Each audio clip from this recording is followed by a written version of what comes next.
Bonsoir tout le monde, j'espère que vous allez bien. Alors ce soir, c'est un sujet qui peut peut-être vous intéresser. On va parler un peu de ce phénomène qu'il y a aussi sur YouTube, enfin qui est un phénomène qui est aussi une réalité bien sûr, qui est la surdouance. L'aptitude de certaines personnes effectivement à réfléchir plus vite, à penser plus vite, etc. Ce que moi j'en pense en fait. Alors je suivais une personne intéressante qui s'appelle Barbara. Alors il faudrait que je retrouve le nom, je vous donnerai le lien de toute façon. C'est Barbara Verhagen. Non, c'est pas très facile à prononcer, alors je sais pas. C'est peut-être des origines belges, je ne sais pas. Voilà, elle est thérapeute.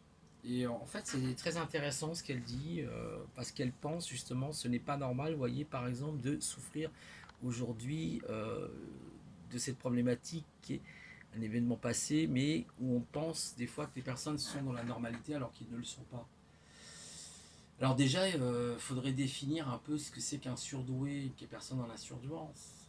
Parce que c'est vrai qu'aujourd'hui, le monde dans lequel nous vivons, malheureusement, ne définit pas trop la surdouance, quoi. Il manque beaucoup d'intelligence, de cœur, etc. aussi, parce que ça fait partie de ces choses-là. Dans la surdouance, vous avez les HPI, les hauts potentiels intellectuels, et vous avez aussi les HPE. Alors ce soir, bah voilà, je vous parle comme ça, tranquillement. J'essaye de trouver mes idées par rapport à tout ça. Et c'est vrai que bah, c'est pas évident parce que on est des personnes peut-être effectivement. Alors moi, je sais pas si je suis vraiment un surdoué parce que j'ai jamais fait réellement, vous savez, ces tests de QI. J'ai dû faire un test de QI une fois où j'avais atteint les 120-125.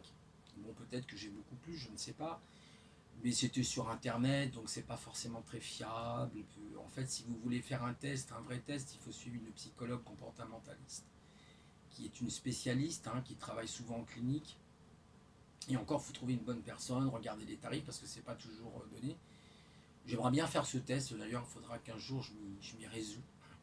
C'est pas forcément une porte facile à franchir. Parce qu'on a peur du résultat, peut-être. On a peur de savoir si on l'est ou pas. Mais bon, c'était pour parler de ce sujet qui est intéressant et c'est vrai qu'aujourd'hui on voit aussi beaucoup d'enfants qui sont très actifs par exemple. On dit souvent que la surdouance en fait elle est liée tout simplement à la vitesse à laquelle est traitée l'information. C'est-à-dire que les personnes en surdouance qui sont HPI, qui sont HPE aussi, c'est à la mode, bah, sont des personnes qui vont penser plus vite. C'est-à-dire qu'ils ont un réseau neuronal qui se connecte beaucoup plus vite que la moyenne. Et me concernant, en fait, moi, je me suis jamais senti, si vous voulez bien, dans cette société. Moi, je me sens pas. Pour moi, cette société, elle a de sérieux problèmes. Elle a des problèmes justement parce qu'elle est dans une forme de normalité qui est d'une banalité, enfin, déconcertante, fatigante. Euh, les surdoués, c'est des personnes qui cherchent au contraire à être des êtres créatifs. Vous trouvez beaucoup de créatifs, souvent les personnes qui sont dans la surdouance vont se retrouver des êtres créatifs. Voilà, ils vont avoir peut-être une meilleure mémoire, je ne sais pas. C'est pas une question facile à trancher comme ça. Parce que j'écoutais même par exemple Albert Jacquard, que j'aimais beaucoup, qui était un généticien, et qui expliquait une fois même, pour lui, il aimait pas trop définir, vous savez, avec des barèmes, des chiffres, cette intelligence, avec cette courbe de Gauss, où vous avez, je crois, 80% de gens normaux et 20% qui seraient surdoués, ou du moins au potentiel. Bon, il faut faire des recherches pour cela. Mais voilà, après, si vous voulez, Albert Jacquard expliquait aussi que la problématique souvent de l'intelligence, c'est que bah, si vous avez, il prenait l'exemple de deux enfants. Vous avez deux enfants et où il y en a un, vous lui dites oh, mais toi, t'es brillant, t'es d'une intelligence remarquable et tout, tu as de très bonnes notes à l'école, tu es très bon en mathématiques, et l'autre, il n'est pas bon en mathématiques. Et bah, l'autre va se sentir tout de suite un peu, vous savez, rabaissé. Alors peut-être que c'est un enfant intelligent ou qui demande simplement à être plus évolué, à évoluer selon ses capacités. Voilà, donc c'est difficile de définir toujours cette intelligence. Puis même un test, si vous voulez, de QI, ça va vous donner un outil, c'est un point de repère, ça va vous dire que voilà, vous excellez par exemple dans le domaine visio-spatial, vous allez peut-être avoir une logique mathématique, ce qu'on appelle les mathématicales logiques. Il y a le test de Mensa, je crois, qui est assez intéressant là-dessus. Mais vous pouvez très bien être nul en mathématiques et être pour autant surdoué parce que vous allez exceller dans la musique, dans la peinture, vous voyez, dans la littérature par exemple, hein. Même les grands écrivains, les grands philosophes, par exemple comme Nietzsche, Spinoza, étaient, moi je pense, des êtres surdoués, hein. Ils ont fait des œuvres remarquables. Donc vous voyez, la surdouance, elle peut prendre différentes formes. Mais ce qui m'agace en fait après, si vous voulez, c'est on ne peut pas définir comme ça l'intelligence. Moi, souvent, je prends un exemple. Imaginez une civilisation qui viendrait du futur, qui aurait 10, 15, 20 000 ans, peut-être même 100 000 ans d'avance sur nous, sur le plan de la science, sur le plan de la technologie. Il rigolerait, nous verrait, il serait mort de rire, hein, si je peux employer cette expression, parce qu'il se dirait, mais qu'est-ce que c'est que ces humains-là, ils sont tout petits à côté de nous. Vous voyez, peut-être que eux, leur QI serait à 400, 500, 1000, alors que le nôtre, il serait pas plus de 180, vous voyez. Donc c'est compliqué, vous voyez, c'est compliqué. Il y a l'intelligence du cœur aussi, c'est d'aimer les autres, de s'apprécier, hein, de se connaître soi, ça c'est très important. Vous avez, voilà, tout ça, et puis c'est pas évident. Alors c'est vrai qu'après, chez les surdoués, souvent ce qui se passe aussi, c'est un phénomène, je ne sais pas si vous connaissez ce terme, je pense, qu'on appelle le terme de la cyclothymie. C'est-à-dire qu'en fait, on a des cycles où on va être très brillant, on va exceller, on va être créatif, on va avoir des idées, et puis d'autres moments où ça va être l'écroulement absolu, parce qu'on a aussi cette hypersensibilité. L'hypersensibilité à la lumière, l'hypersensibilité au toucher, à la chaleur. Moi, par exemple, je supporte pas non plus, si vous me mettez dans un endroit où il y a le Wi-Fi, je deviens complètement fou. Je ne supporte pas le Wi-Fi, ni la 4G. J'ai beaucoup de mal avec la 4G aussi. Donc voilà, ça, c'est des choses qui sont pas faciles. Et c'est vrai que le Wi-Fi, je vois quand j'étais à ma banque la dernière fois, je tenais pas. J'avais l'impression d'être dans un four. Ça me porte sur le cœur. Je me sens pas bien du tout. Je suis hypersensible sur ces choses-là. La lumière aussi. Le bruit, certains bruits. C'est vrai, c'est pas une chose facile.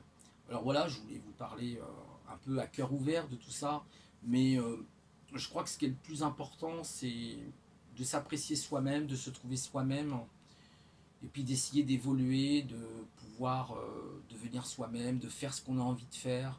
C'est très important, avec bien sûr forcément des obstacles, hein, dans la vie. Vous savez, les obstacles, c'est un petit peu comme une rivière, hein.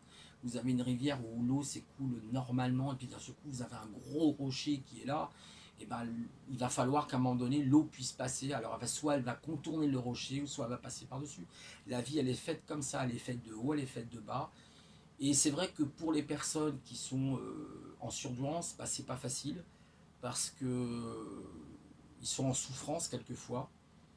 Moi, je vous dis, même des fois, je monte plus trop dans les lives parce que, ben, des fois, c'est pas pour être méchant, mais je m'ennuie ou j'ai pas envie de dire grand chose des fois. Des fois, je vais parler, c'est vrai, je vais m'exprimer, puis il y a des fois, voilà, je préfère rester seul, voilà, isolé. Je m'isole beaucoup d'ailleurs du monde, hein, c'est très compliqué. J'ai beaucoup de mal d'être en contact avec les autres. J'ai d'énormes difficultés des fois, pas toujours, mais il y a des fois, c'est vraiment pas évident. Si je suis dans un groupe, par exemple, vous voyez, je vais très vite m'ennuyer. Parce que les gens m'ennuient, je ne trouve pas intéressant forcément. C'est pas prétentieux, hein, ce que je veux dire là. C'est pas prétentieux, c'est pas ça. Des fois, les personnes ne comprennent pas, les personnes qui sont justement en surdouance. C'est pas une question de se vanter, c'est simplement qu'on a peut-être une autre manière de fonctionner qui est différente. Nous-mêmes, on n'arrive pas toujours à se comprendre. C'est pour ça que souvent, des fois, même les surdoués sont obligés d'être suivis par des psychologues comportementalistes, ce qui n'est pas facile. Donc voilà, c'était pour vous parler de ça. Donc, c'est une petite capsule.